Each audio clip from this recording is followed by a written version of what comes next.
জোনমণি ৰাভালৈ শ্ৰদ্ধাঞ্জলি জ্ঞাপন কৰি সৌৰভ দাসে লিখা এটি কবিতা। কবিতাটি পাঠ কৰিবলৈ লৈছোঁ মই ৰিয়াঞ্জ্যোতি শৰ্মা। মা, মই জনাই কৈছোঁ জোনবাইৰ দেশৰ পৰা। মই নাথাকিলেও তুমি ভালকৈ থাকিবা। মই আনি থোৱা ঔষধবোৰ সময়মতে খাবা। নিয়তিৰ কাল অমানিশাই মোক জোনবাইৰ দেশলৈ টানি আনিলে অ মা। থুনুক থানাককৈ কৰিব খোজা ঘৰখন যেন নিমিষতেই ভাগি চুৰমাৰ হৈ গ'ল।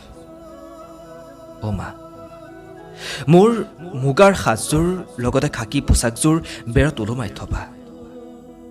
মই নথকা অনুভৱ কৰিলে বেৰত ওলোমাই থোৱা কাপোৰযোৰলৈ চাবা।